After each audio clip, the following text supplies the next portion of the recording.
You know Netflix? Somehow, someway, it simultaneously has some of my favorite shows of all time, like Edge Runners and Arcane, but then they also have stuff like Tall Girl. And it's always around the same time where I lose hope in Netflix productions that they seem to surprise me most by dropping something amazing. And Nimona is nothing short of amazing. Hell, the fact that this movie even exists after being held up for 6 years in production hell is already insane. If you didn't already know, this film's actually been in production for years, facing countless delays and being pushed back because Disney was scared of the LGBT content, eventually just having the film axed entirely when Blue Sky ended up shutting down. And it could have just ended there, but Netflix of all companies picked it up from the grave. And let me just say, this film should have been out years ago. The representation in this isn't just for its own sake.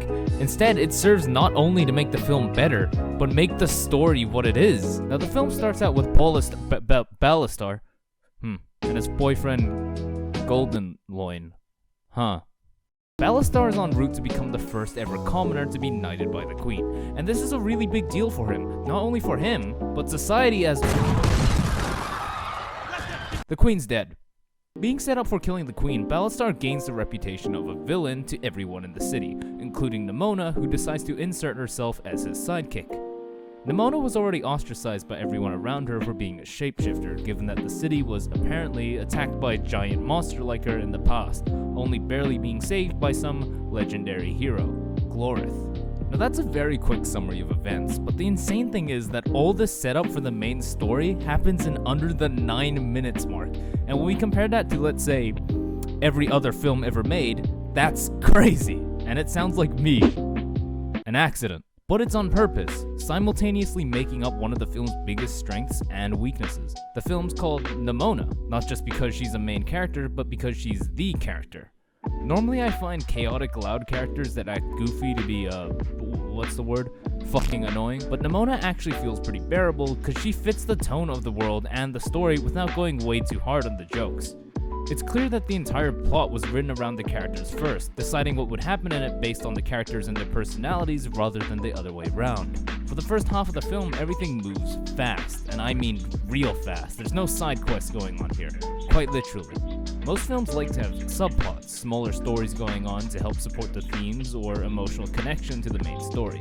They don't do that here, which makes it seem a little chaotic in terms of pacing, but the only real downside here is that we don't get to spend more screen time watching Nimona and Ballastar do stupid shit. This had me watching the movie not even realizing I reached the halfway point when I felt like it was reaching its end, and I thought to myself, wow, what a fun and endearing story, glad I watched that.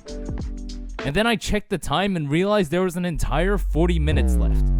It's also during these last 40 minutes where the story slows down a bit and the tone changes. And although I preferred watching the happy, lighthearted stuff in the first half, this is what really sold me on Nimona. Okay, slight spoilers ahead, but it's pretty good.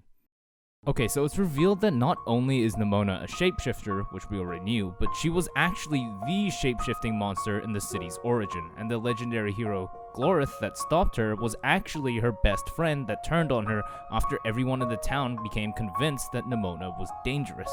Due to similar misjudgments, Ballastar makes the same mistake, attempting to turn on her after finding out she's the same monster as the one in the story. Of course, this causes her to absolutely lose it, being betrayed by the one person closest to her for the second time. And she ends up losing control, turning into the monster everyone said she was. But her goal isn't to hurt the people around her, it's to hurt herself. And it's here where the most heart-wrenching line of the movie is dropped. I don't know what's scarier. The fact that everyone in this kingdom wants to run a sword through my heart. Or that sometimes I just want to let them.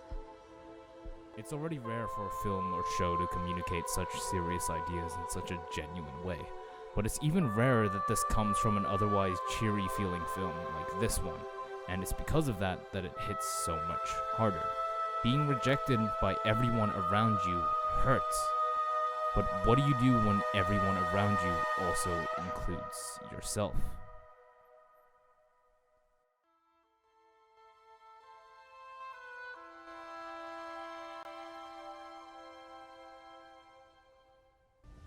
I see you. Nimona.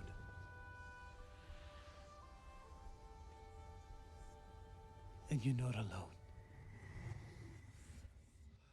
I'll just say it.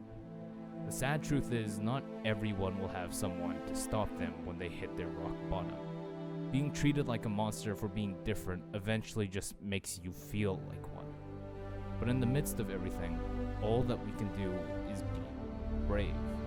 Be brave enough to reach out to the hands being offered in front of us. Because as much as it feels like it, we're not alone. Okay, spoilers over. This movie is gay. Sorry, weird transition. This is what representation should be like in movies. You want to make the story about LGBT, write about it, not around it. And Nimona's definitely all about it. I mean, the mental health issues addressed are done so fantastically. It's serious stuff, and despite the film's overall tone, it takes it seriously, and it comes out better for it. This movie is great. It's a simple and obvious message to any sane human being, sure, but it's a good one, and it's a good story. Not just to the people that it provides representation to, but generally everyone. Because it's heartwarming to know that even though humans are the only creatures able to do such pain to each other through mistreatment, we're also the only ones that can reach out and make each other feel like they belong despite it. But beyond the social commentary and the issues it addresses, straight up, this is just a fun film. The animation feels smooth, the art style is nice and bright, the jokes, I mean look at this thing. Even without the amazing storytelling and thematics, it's just a fun watch. You know, this might be one of the big steps in films. For the entire existence of film, not only have cartoons been looked down upon to